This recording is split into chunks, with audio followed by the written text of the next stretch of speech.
시청자 여러분 안녕하십니까? 8월 21일 토요일 JCM 모닝뉴스입니다. 내년 울산시장 선거와 관련해서 국민의힘 내 유력 주자들이 출마 의지를 굳힌 것으로 나타났습니다. 공식적인 출마 시기는 당내 대선 후보가 결정되는 연말쯤이 될 것으로 예상됩니다. 김영환 기자가 보도합니다. 네, 반갑습니다. 국민의힘 정가윤 전 국회의원이 내년 울산시장 선거 출마 의지를 밝혔습니다. 정 전 의원은 JCN 이슈인뉴스에 출연해 시민들의 여론을 수렴하고 있다며 울산의 내일에 보탬이 된다면 출마하겠다고 말했습니다. 시민들의 그 여론을 수렴해서 제가 갖고 있는 역량이 울산의 내일에 그 보탬이 된다면 제가 나설 계획. 오는 25일에 개최 예정이었던 출판기념회에 윤석열 대선 예비 후보가 참석하기로 했지만 코로나19 상황으로 인해 출판기념회는 연기됐습니다. 또 다른 유력 후보군인 박맹우 전 국회의원도 JCN과의 전화통화에서 울산시장 선거 출마 결심 의지를 밝혔습니다. 박 전 의원은 현재 대선에 많은 관심이 쏠려 있는 만큼 적절한 시기라고 판단될 때 시장 출마 선언을 하겠다고 말했습니다. 박대동 전 국회의원 역시 울산시장 선거 출마와 관련해 확고한 의지를 피력했습니다. 박 전 의원은 우선 대선 승리에 전력을 다한 뒤 이르면 연내에 출마 선언을 하겠다고 밝혔습니다. 내년도 울산시장 선거 출마 의지는 확고합니다. 공식적인 출마 선언을 결심하는 시기는 빠르면 연말이 될 수 있고. 이에 따라 국민의힘에서는 지난 6월 가장 먼저 공식 출마 선언을 한 김두겸 전 남구청장 등 원외 인사 4명이 사실상 시장 선거 경선에 뛰어들 것으로 보입니다.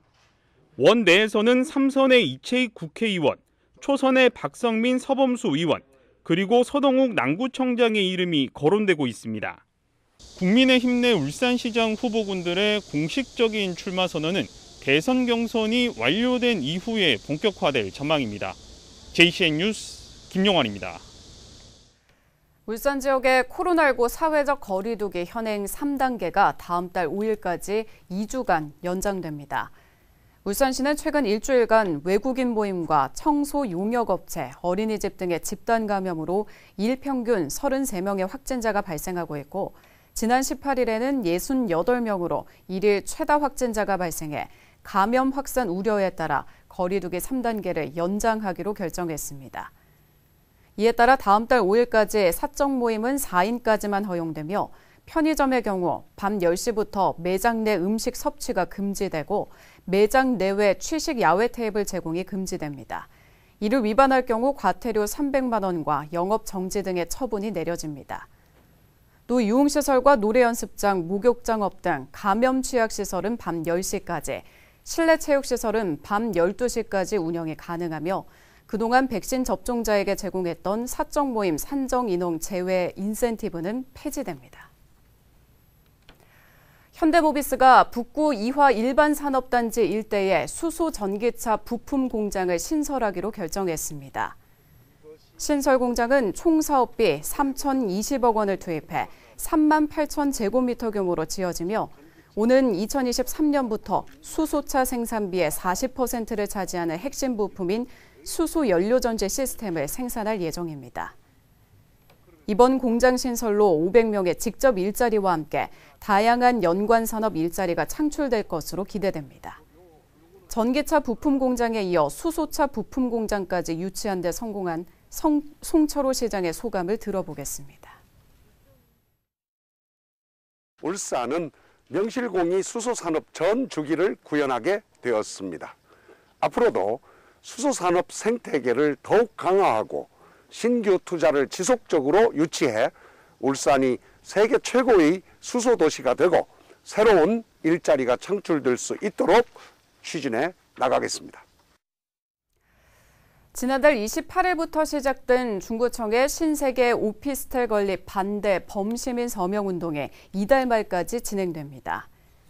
이번 서명운동은 신세계가 공개한 혁신도시 부지 오피스텔 개발 계획에 반대하며 당초 중구 주민들과 약속한 상업시설 건립을 조속히 이행할 것을 촉구하기 위해 마련돼 현재까지 19,300여 명이 서명운동에 참여했습니다. 중구청은 이달 말 서명운동이 마무리되면 신세계 본사를 방문해 오피스텔 건립 반대 의사를 강력하게 전달하고 당초 계획대로 상업시설을 건립할 것을 촉구할 예정입니다. 울산 지역 아파트 전셋값이 2년 가까이 32.5%나 상승한 것으로 나타났습니다. 한국부동산원에 따르면 울산 아파트 전셋가는 2019년 9월 넷째 주부터 이달 셋째 주까지 100주 연속 상승했습니다. 지난 100주간 울산 지역 아파트 전셋값은 32.5% 상승한 것으로 집계됐고 북구가 41.9%로 가장 많이 올랐습니다. 부동산 업계는 임대차 3법으로 전월세 공급이 줄어들고 임대 가격은 오르고 있다며 내년까지 임대 시장 불안이 지속될 것으로 전망했습니다. 올 여름에는 유독 비가 오는 날이 잦은데요. 장마에 준하는 비가 이어지면서 가뜩이나 많이 오른 농산물 가격이 다음 달 추석을 앞두고 더 오를 것으로 보입니다. 구현희 기자가 보도합니다. 울산의 한 블루베리 농가입니다. 올여름 폭염이 기승을 부릴 거란 예상과 달리 연일 비가 내려 걱정입니다. 과수 농가에는 무엇보다 일조량이 중요한데 이달 들어 흐린 날이 많고 유난히 비가 잦기 때문입니다. 블루베리는 이제 뿌러지가 비가 자꾸 오면 뭐 좋겠습니까? 물에 자꾸 댕기가 있으면 그게 조금 걱정입니다. 썩고. 걱정이 많기는 배 과수 농가도 마찬가지입니다. 안 그래도 예년보다 열매가 적은데 잦은 비로 인한 병충해 등으로 올해 수확량이 많지 않을 것으로 예상됩니다. 이달 들어 19일 현재까지 울산에 내린 비의 양은 168mm. 지난해 8월 한 달 동안 내린 비의 양보다 많은데 강수일시도 14일로 평년 일수인 12.7일을 이미 넘어섰습니다. 일조량 역시 평년 수준의 60%에 그치고 있습니다. 이런 데다 다음 주 내내 비가 예보돼 있습니다. 이 때문에 가뜩이나 많이 오른 농산물 가격이 더 오를 것으로 우려됩니다. 지난달 울산의 농산물 소비자 물가는 전년 동월 대비 14.5%나 올랐는데 특히 수박과 복숭아 등 과일 가격이 20% 가까이 올랐고 쌀도 15%가량 올랐습니다. 지금 계속 비가 와버리면 밭작물도 안 좋습니다. 작물이 녹아본다니까 성장할 수가 없어요. 올해 추석 물가는 예년보다 높을 것이란 전망이 나오는 가운데 계속되는 장마에 농민과 소비자 모두 한숨 짓고 있습니다. JCN 뉴스 구현입니다. 현대중공업그룹 최고 경영자와 주요 경영진이 두산인프라코어 인수 후 첫 일정으로 두산인프라코어 생산 현장을 찾았습니다. 현대중공업지주 권오급 회장은 어제 오전 현대제뉴인 조영철 사장, 현대중공업지주 정기선 부사장 등과 함께 두산인프라코어 본사인 인천공장을 방문했습니다. 권 회장 등 일행은 두산인프라코어 손동현 사장의 안내로 통합 R&D센터, 소형 엔진공장, 굴착기 조립공장 등 주요 생산시설을 둘러보고 현대중공업그룹 가족으로 새 출발하는 직원들을 격려했습니다. 한편 현대중공업그룹은 지난 19일 두산인프라코어 인수대금을 모두 납부하며 지난해 12월 우선협상 대상자에 선정된 이후 8개월간 진행된 인수전을 마무리했습니다.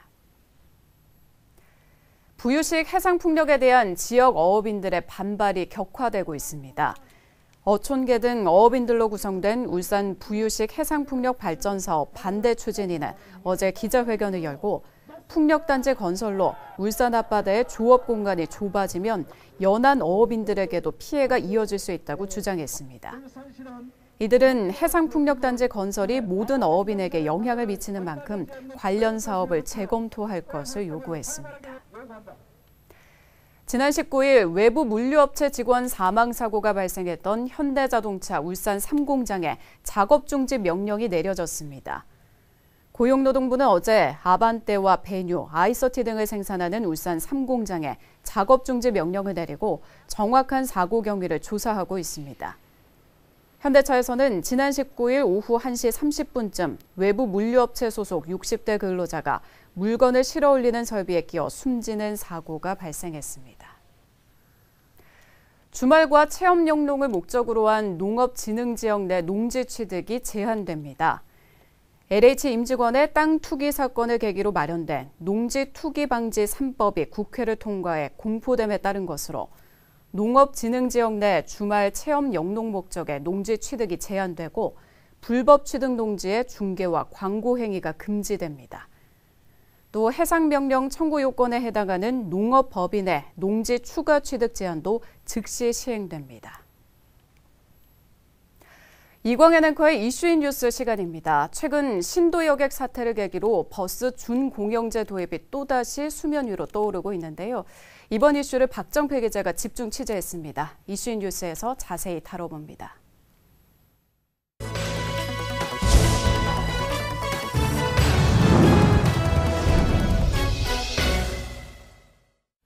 네, 지역의 시내버스 업체인 신도여객이 버스 연료비를 감당하지 못하는 바람에 운행 중단 사태까지 갔지만 가까스로 운행 중단 사태만큼 피했다는 뉴스가 있었죠. 이 바람에 버스 준공영제를 도입해야 이런 사태 재발을 막을 수 있다는 주장이 다시 수면 위로 떠올랐습니다. 버스 준공영제 도입과 관련해서 취재 기자와 얘기해 보겠습니다. 박정필 기자, 네. 신도여객 사태, 신도여객에 무슨 일이 있었는지 짧게 설명하고 들어가죠. 예. 지난달 26일 시내버스 연료 공급업체인 경동도시가스가 신도여객의 5월분 연료비 1억 5천만 원 가운데 최소 1억 원을 30일까지 납부하지 않으면 31일부터 연료 공급을 중단하겠다고 통보를 했습니다. 네, 그리고 4일 뒤 연료 공급 중단 처리를 결정했는데요. 예. 울산시의 중재로 신도여객이 미납 중인 연료비를 빠른 시일 내에 해결하고 이후 청구될 요금도 연체 없이 지불하겠다는 방안을 경동도시가스가 받아들이면서 예. 운행 중단 사태는 일단락됐습니다. 예, 말하자면 언발의 오줌 누기식으로 발등에 불은 이상 껐습니다마는 신도여객이 다른 회사로 넘어가는 수순을 밟고 있다고 들었는데 지금 어떤 상황인가요? 네, 현재 대우여객과 신도여객은 지난 11일 법인은 그대로 두고 노선만 가져가는 형태의 양수양도 방안을 울산시에 전달했습니다. 예. 그 이후 협의 과정에서 대우여객이 신도여객 노조에서 제시한 퇴직급 승계 등 요구 조건 수행이 불가하다는 입장을 밝힌 가운데 지난 4월 신도여객과 M&A를 추진하다 실패한 창원 지역 시내버스인 마찬여객이 다시 거론되고 있는 상황입니다. 예. 네, 이 때문에 울산시는 이들 세 개 노조와 충분한 대화를 갖고 합의를 이끌어낼 계획인 것으로 알려졌습니다. 네, 결국은 더 못 버티고 어떤 회사로든 넘어가는 수순을 밟고 있는 것 같은데, 근데 버스 운송 사업조합에서는 가제는 이제 개편을 들어야 되니까 근본적인 대책이 이게 아니라고 이제 주장을 하면서 하루빨리 버스 준공영제 도입해라 이런 주장하고 있잖아요. 예, 그렇습니다. 자, 울산 6개 지역의 버스 업체들은 매년 적자 운영을 해오고 있는데 지난해 예. 코로나19로 인해 763억 원의 적자가 발생하는 등 갈수록 적자 폭이 증가하고 있다고 합니다. 예. 네, 조합 측은 적자 운영 해소하는 것도 중요하지만 무엇보다 시내버스는 회사의 영리 목적이 아닌 시민들의 교통 편의를 제공하는 측면에서 예. 버스 준공영제가 도입돼야 한다고 주장하고 있습니다. 예, 박 기자, 시민들은 버스 준공영제가 뭔지 잘 모를 수 있어요. 버스 준공영제 어떻게 하는 겁니까?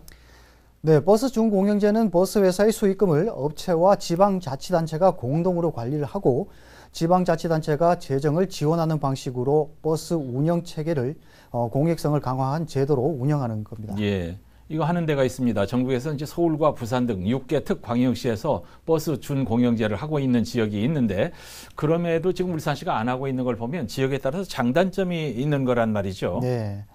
네, 분명히 장단점은 있습니다. 예. 네, 지난 2007년부터 버스 준공영제 도입한 부산의 예를 들어보면 수익성이 없는 지역에 정책 노선 투입으로 대중교통 서비스가 확대가 됐고 시내버스 요금 인상 억제, 운수 종사자 고용 안정 등 장점이 있는 것으로 나타났습니다. 예. 그러나 단점도 있었습니다.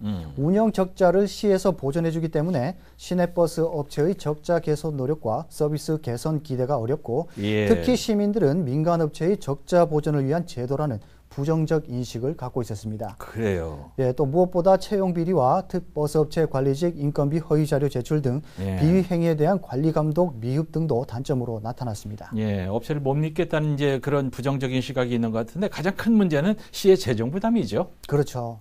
네, 부산 지역 같은 경우는 33개의 버스 업체의 적자를 시에서 100% 보전해 주다 보니 예. 2013년부터 매년 1,100억 원에서 1,300억 원의 돈이 투입되고 있는 실정입니다. 네. 결국 세금으로 운행 적자를 해소하고 있는 셈입니다. 예.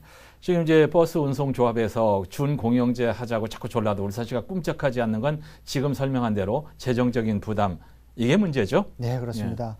근데 우선 시는 그 버스 준공영제 도입은 아직까지는 시기상조라고 말하고 있습니다. 앞서 말씀드린 부산의 경우 2013년 운송 적자액은 1,230억 원에서 2018년 1,641억 원으로 증가했고 재정 지원액도 15% 상승했습니다. 2013년부터 또 지급하지 못한 재정 지원금은 무려 949억 원에 이르는 것으로 드러났습니다. 그리고 버스 준공영제를 운영하고 있는 전국 6개 특광역시 모두 적자 운영을 하고 있다는 것이 울산시에서는 반길 이유가 없다는 겁니다. 이제 코로나 때문에 이제 바깥 출입들을 안 하니까 더 이제 규모가 커지는 것 같은데 적자 규모가 울산 시내버스 업체 적자 규모가 지금 얼마나 된답니까? 네, 지난해 기준으로 보면 그 6개 업체에서 763억 원의 적자가 발생했습니다. 많네요. 네, 이 가운데 시에서 706억 원을 지원하면서 57억 원의 적자가 발생했는데 울산의 시내버스는 모두 772여 대로 한 해 동안 버스 한 대당 800만 원의 적자 운행을 했고 업체당 8억여 원의 적자가 발생하고 있는 셈입니다. 네, 문제는 울산시에서 운송 적자를 100% 보전해주지 않고 있기 때문에 그 차액만큼 해마다 적자가 쌓여가고 있는 실정입니다. 울산시가 뭐 준공영제 무조건 안 하겠다는 건 아닌데 지금은 어떤 방식으로 업체 운송 적자를 보전해주고 있습니까? 네, 준공영제는 무조건 그 100% 지급을 아직 하지는 않고 있습니다. 그리고 울산시에서는 현재 준공영제와 다를 게 없다는 입장인데요. 시내버스 업체의 연간 운행 적자에 대해 일부 보전해주는 방식인데 2019년에는 90%, 지난해에는 93%. 많이 해주는데요? 네, 올해는 95%까지 적자를 보전해주고 있습니다. 그러니까 특히 코로나19 영향으로 지난해에는 850억 원 정도가 투입되는 등 재정 지원 규모는 해가 갈수록 늘어나고 있는 실정입니다. 울산시에서는 버스 준공영제가 도입될 경우 100% 운영 적자를 시에서 보전해줘야 하는데 현재보다 많게는 15%까지 지원금이 증가할 수 있다는 겁니다. 넉넉지 않은 울산시의 재정을 감안하면 버스 준공영제 도입은 현재로선 사실상 어렵다고 말하고 있는 이유입니다. 95% 하는데 업체에서는 이제 이게 부족하다 이런 얘기군요. 이번 신도 여객 사태를 맞아서 수면 위로 떠오른 버스 준공영제 도입을 놓고 울산시와 버스 운송조합이 다른 주장을 서로 하고 있는데 시민과 울산시 모두가 만족할 수 있는 최적의 방안이 어떤 것인지 서로 머리를 맞댈 필요가 있어 보입니다. 박정필 기자와 얘기해봤습니다. 감사합니다. 코로나19 영향으로 중구의 대표 축제인 마두이 축제는 취소됐지만 큰 줄 당기기 행사는 진행됩니다. 중구청에 따르면 박태환 중구청장과 박문태 축제추진위원장 등 30여 명이 참석한 가운데 올해 2차 울산 마두이 축제 추진위원회를 개최하고 이같이 결정했습니다. 한편 중구청은 마두희 무형문화재 등록을 위해 다음 달 초까지 신청서와 구비 서류를 작성하고 울산시에 제출할 예정입니다. 남구청은 어제 골목형 상점과 심의위원회를 열고 묵어 현대시장과 수암 회수산시장을 지역 최초 골목형 상점가로 지정했습니다. 이에 따라 묵어 현대시장과 수암 회수산시장은 온누리 상품권 가맹 등록이 가능해지고 정부 공모사업 지원 자격을 얻는 등 그동안 정부와 지자체로부터 받지 못했던 각종 지원을 받을 수 있게 됐습니다. 골목형 상점가는 등록 요건이 까다로운 전통시장이나 상점과 달리 업종에 관계없이 2,000제곱미터 구역 안에 30개 이상의 점포가 밀집한 곳이면 구에서 지정할 수 있습니다. 울산시 교육청이 본격적인 2학기 개학을 맞아 학교 급식 개선 종합 대책을 마련했습니다. 시교육청은 대규모 학교시설 공사나 감염병 유행 등 부득이하게 학교 직영 급식을 할 수 없을 때를 대비해 외부 급식 운영 지침을 마련하고 외부 급식 지원 단가를 기존보다 1,000원씩 올려 초등학교는 최고 5,500원 이내, 중고 특수학교는 최고 6,000원 이내로 변경했습니다. 또 학교 급식 운영 체계를 개선하기 위해 학교 급식 협의체를 구축하고 교육청의 학교 급식 모니터링 담당자를 지정해 지도 감독을 강화합니다. 울산시와 BNK 경남은행은 어제 태화강 국가정원 먹거리 단지에서 코로나19 사태로 어려움을 겪고 있는 소상공인 지원을 위한 업무 협약을 맺었습니다. 이번 협약에 따라 경남은행은 9월 한 달간 태화강 국가정원길과 태화강변 주변 카페나 음식점에서 경남 BC카드를 10,000원 이상 사용할 경우 하루 1회 30% 할인하는 행사를 진행합니다. 최대 할인 금액은 10,000원이며 할인 비용은 경남은행이 전액 부담합니다. 할인을 받기 위해서는 결제 전 BC카드 페이북 앱에서 행사 대상 가맹점인지 여부를 확인한 뒤 할인 혜택을 선택해 결제하면 됩니다. 울산문화예술회관이 내년 상반기 공연장과 전시장에 대한 정기 대관 신청 접수를 비대면으로 실시합니다. 접수는 9월 16일부터 30일까지 2주간 진행되며 대관 기간은 내년 1월 1일부터 6월 말까지 6개월입니다. 대상은 문화예술 발전과 공공질서 유지, 시민의 정서 함양 등을 위한 공연과 전시입니다. 대관이 가능한 시설은 3개 공연장과 5개 전시장이며 울산문화예술회관으로 우편이나 이메일을 보내면 됩니다. JCM 모닝뉴스를 마칩니다. 함께해 주신 여러분 고맙습니다.